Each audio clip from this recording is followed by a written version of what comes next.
artificial intelligence has been causing considerable debate recently. Tesla CEO Elon Musk and Apple co-founder Steve Wozniak have called for a pause on technology that can compete with human-level intelligence. However, others have come out in defense of new technologies, saying they can replace mundane tasks and can operate at a fraction of the cost. So what does this technology race mean for a country such as South Africa, which already suffers from high unemployment and a severe digital divide? For more on this, we're joined by Michael Lee, founder of the Innotivity Institute. Michael, thank you very much for your time. Are we speaking to the man or the machine? Both. Because there's a machine in my head. Yeah.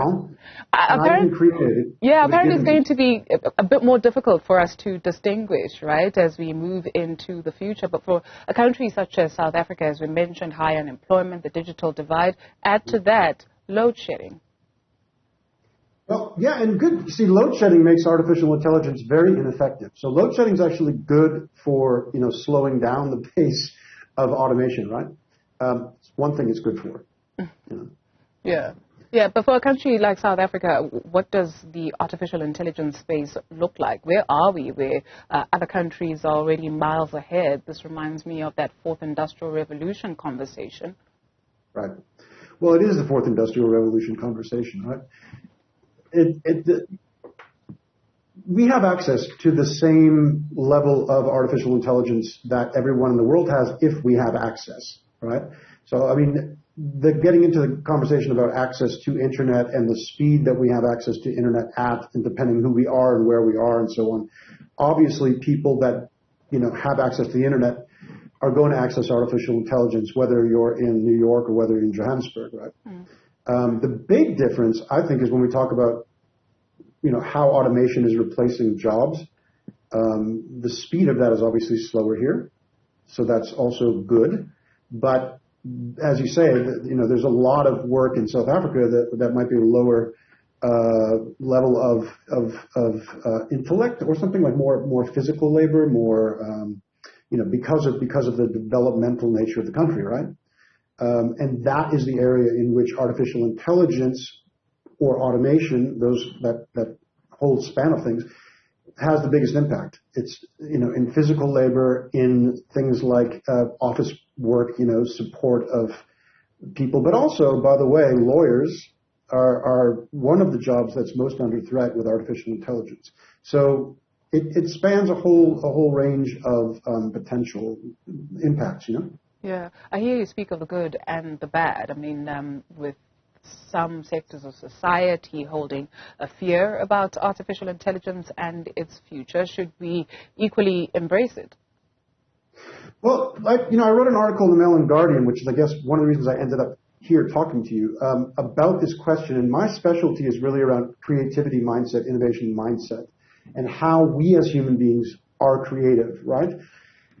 One of the big debates is very much around, can artificial intelligence ever actually be creative like a human being is? And when you say good and the bad, I mean, obviously there's a lot of good, or it wouldn't exist at all.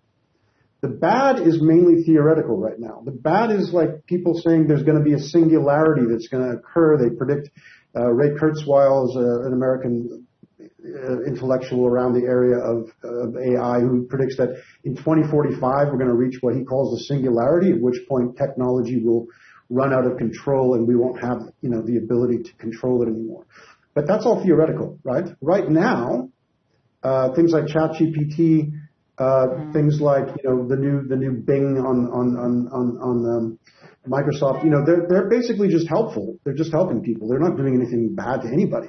And the good and the bad is really well reflected, I think, by the statistics that come out from like World Economic Forum, McKinsey, that have shown that while there are massive job losses coming from automation, right, the numbers are enormous and very much speculative. They've said things like 85 million jobs will be lost by 2025. This was a couple of years ago they said that, but 97 million new jobs would be created by automation, right? So there's more jobs being created than lost. But what you're pointing out is that upskilling is necessary. People can't just do what they've always done. But that's the way it is without or with artificial intelligence. It's already been that way for a few years. Creativity has been predicted as the #1 skill in the world in business for a number of years already.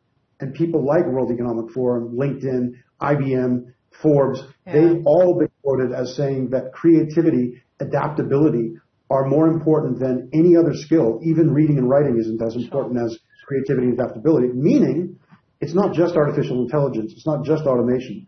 The pace of change is changing because of technology in many ways, and we have to upskill, right? More than half of employees will need upskilling by 2025, according to the same reports. Thank you very much. Unfortunately, that's all the time we can afford. Thank you to the man and the machine. Michael Lee is the founder of Innotivity Institute.